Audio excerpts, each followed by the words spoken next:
2 videos in a row about people who suck. Woo! I watched that documentary on Boogie2988 last night and I have some thoughts, and if you haven't seen the documentary, I'm not going to go into a whole spiel recapping it. If you're interested in seeing it, I'll link it in the description. But anyway, what I mainly want to talk about is how baffled I am that Boogie would even sign off on doing something like this. Like, who is this documentary for besides those who have already been pointing and laughing at you for like, what, 5 years at this point? When I first heard rumblings that a documentary about Boogie2988 that Boogie himself would be participating in was coming out, and when Boogie himself began promoting this documentary, I thought this would be a documentary that painted him in a good light, you know, some kind of redemption arc documentary. I thought this would be just yet another attempt at winning over the hearts of people who have long since abandoned his channel because they found out how much of a fucking douchebag he is. And I don't know, maybe that was the intention behind this documentary, at least on Boogie's end, but Jesus fucking Christ. This documentary not only reaffirmed my belief that Boogie is a gigantic jackass, but it also proved to me, and I'm sure a lot of other people,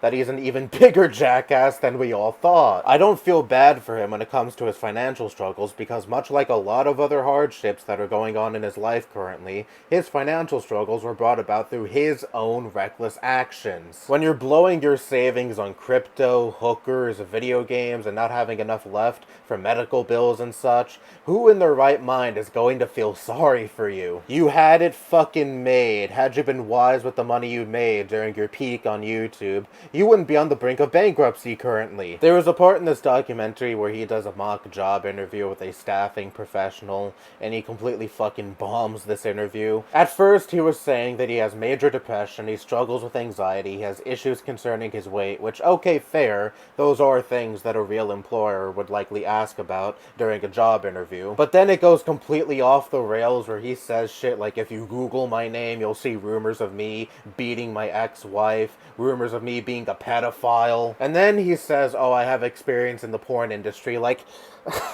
yeah, at that point you have to be self-sabotaging because you don't actually want to get a job. And if you're not serious about getting a job, then okay, fine. Don't fucking waste the time of the staffing agency then. And honestly, it's unfortunate that he's so averse to getting a job outside of YouTube, because not only would that help with his financial situation, that would probably be better for him in general. A lot of his stress seems to stem from the fact that he has fallen off. He is not the beloved YouTube figure that he once was. He is now a laughingstock. He's obsessed with repairing his reputation. And at another point in the documentary, a professional social media analyst actually did talk about his channel and said, Boogie is probably never going to regain the popularity and reputation he once had. And I 110% agree with that, because not only did Boogie fall off due to people naturally losing interest in his content, because, and this is especially true with public figures online, people come and go and audiences gravitate from one public figure to the next. But Boogie has also been seen as this lolcow for the past like 5 years at this point.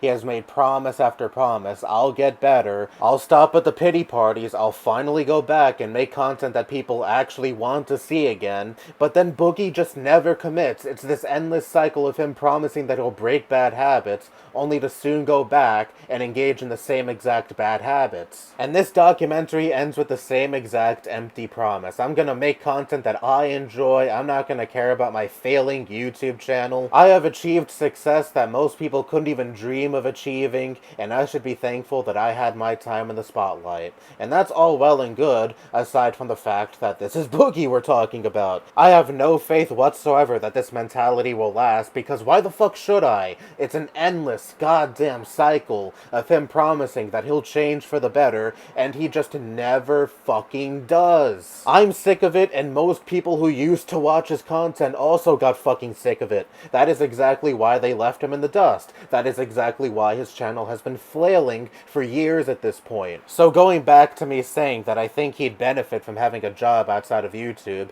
I think he would not only benefit in the sense that he would be more financially secure, but he wouldn't have to fucking think about his online reputation and relevancy anymore, because that wouldn't matter as much anymore. He would finally have his mind occupied away from that. Oh, but wait, he is a YouTuber with 4 million subscribers. He's too good for a 9 to 5. Yes, he literally said that, maybe not verbatim, but he essentially said, I'm a YouTuber with over 4 million subscribers. I have no business working a 9 to 5. You're a YouTuber with 4 million subscribers whose videos nowadays struggle to even break like 15k views.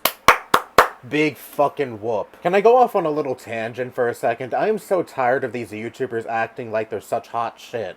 Unless they're like Mr. Beast or PewDiePie or some shit. You know, the tippy-top echelon of YouTube that only like a handful of YouTubers are part of. People who are not so plugged in online likely don't even know who the fuck you are, or just have a vague idea of who the fuck you are. Maybe they saw like a Francis video or two, like 10 years ago and forgot about you after that. You are not more special than other people just because you have an online following. If you genuinely think you're entitled to special treatment just because you have a significant online following, then you desperately, desperately need to log the fuck off and touch some grass finally. But I digress. He is not going to change. He is never going to change so long as he continues to have this woe is me mentality. He constantly says in his videos, and even in this documentary at several points, I'm probably not going to live that much longer. I am never going to get healthy. Like, what the fuck is stopping you? You're still alive, against all odds even. I believe in your old videos you said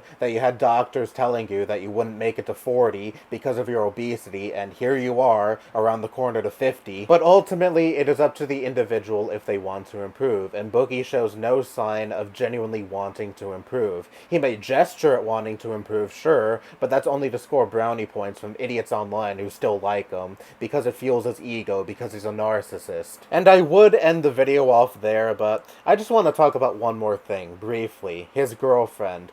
She is 20 years old. He's what, 48, 49? I'm sorry, no matter what you tell me, no matter what Boogie says, nothing is going to convince me otherwise that that is fucking creepy. He is old enough to be her fucking father. How could they possibly relate with each other? In the documentary, it was showing some pictures of her as a little girl, and then it dawned on me, when these pictures were taken, Boogie was already a grown man in like his 30s. She's legal, yes, but that doesn't make the huge age gap any less creepy to me, because my moral compass doesn't just solely revolve around what's legal or illegal. And on top of that, they've only known each other for less than a year, and they're already talking about getting married. Well, one, you're 20 fucking years old. You don't need to concern yourself with marriage at this point in your life, especially with someone who is old enough to be your goddamn father. Two, I don't really have much faith in relationships that move this fucking quickly, but who knows? Maybe Boogie finally found his soulmate. As fucking unsettling as that is. But anyways, it goes without saying, Boogie2988 still sucks. He has not gotten any fucking better ever since I made that video about him like 6 or 7 years ago. In fact, he's only gotten worse. And yes, I'm still going to smear shit in the faces of people who were mad at me for that video, because back when I uploaded that video, he was still seen as the Mr. Rogers of YouTube. Jesus fucking Christ. Well, the facade is completely shattered at this point, and time has only vindicated me, so ha ha ha. Anyway, that's all I have to say. Bye-bye.